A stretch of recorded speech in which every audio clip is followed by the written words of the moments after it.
ముఖ్యమంత్రిగా ఈరోజు కులగణన చేసిన అంటే ఏ త్యాగానికైనా సిద్ధమయ్యే ఈరోజు ఈ లెక్కలు పక్కాగా తేల్చిన ఈ లెక్కలలో తప్పు తేల్చాలంటే 5% లోపల మా వాళ్ళని ఎందుకు చూపిస్తా, 50% పైగా బీసీలను ఎందుకు చూపిస్తానా, మమ్మల్ని కూడా 15-20% లెక్కలు చూపిస్తుంటే దొంగ లెక్కలే రాయ మొదలు పెడితే ఇట్లెందుకు రాస్తాము? ప్రతి మనిషికి పక్కా సమాచారాన్ని సేకరించినము. నాయకుడు ఇచ్చిన మాటని నిలబెట్టడమే మా ధర్మం అనుకున్నాము. అందుకే పార్టీ విధానాలను, సిద్ధాంతాలను, నాయకుడి ఆదేశాలను పాటించిన కాబట్టే ఈరోజు ఇక్కడికి రాగలిగిన. ఇక్కడున్న మిత్రులకు నేను ఒకటే మాట చెప్తున్నా. మంత్రివర్గ ఉపసంఘానికి అధ్యక్షుడిగా ఉన్నది ఉత్తమ్ కుమార్ రెడ్డి గారు. వాళ్ళు దేశ్ముఖ్ల కుటుంబం, 1000 ఎకరాల భూములు ఉన్నోళ్ళు. ఈరోజు ఇందులో ఉన్న దామన్న 2వ తరం నాయకుడు. మేమందరం కూడా నాయకుడిచ్చిన మాటకు కట్టుబడి మొదటి సంవత్సరంలోనే ఇది చేసినాం. ఏ రాష్ట్రంలో అయినా ఎవరైనా చేసిందా మీరు ఆలోచన చేయండి సోదరులారా. ఇవాళ మా చిత్తశుద్ధిని కాంగ్రెస్ పార్టీ నిర్ణయాన్ని తప్పుదోవ పట్టించి బలహీన వర్గాలకు శాశ్వతంగా అన్యాయం చేయాలని ఆలోచన చేస్తున్నారు. కొన్ని సంఘాలు వచ్చినాయి, కొంతమంది విజ్ఞప్తి చేసిండ్రు, అన్న దీంట్లో ఇంకా కొంచెం సరిదిద్దండి, దీంట్లో కొంత సమాచారం మనం నిజంగా చేయాలనుకున్నాం. కాబట్టి 2వ విడత కూడా జనజీవన స్రవంతిలో కలవని వాళ్ళకు కూడా జనజీవన స్రవంతిలో కలవడానికి 2వ విడత కూడా మళ్ళీ అవకాశం ఇచ్చినాము. ఇది మా ప్రభుత్వం యొక్క చిత్తశుద్ధి. మీడియా మిత్రులు, బలహీన వర్గాల సంఘాలు, మా సోదరులు అర్థం చేసుకోవాలి.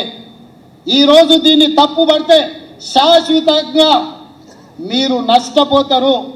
మిమ్మల్ని నష్టపరచాలి అని ఒక పక్కన మోడీ, ఇంకొక పక్కన కేడీ ఇద్దరు ప్రయత్నం చేస్తున్నారు. ఈ లెక్క పక్కాగా తేలితే రేపు ఢిల్లీలో రాహుల్ గాంధీ గారు ఈ లెక్క మొన్ననే పార్లమెంట్లో బడ్జెట్ సమావేశాల సందర్భంగా నరేంద్ర మోడీని రాహుల్ గాంధీ గారు నిలదీశాడు.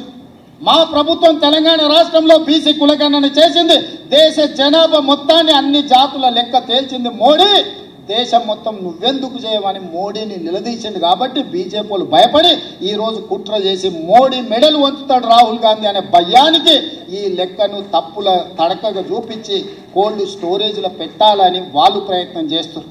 ఈ లెక్క తేలితే తమ సంగతి అసలు బండారం బయటపడుతుందని చంద్రశేఖరరావు గారు దీన్ని ఇంకొక పక్కన అదే చేస్తారు. వీళ్ళిద్దరు ఒకే రకంగా ఆలోచన చేస్తారు.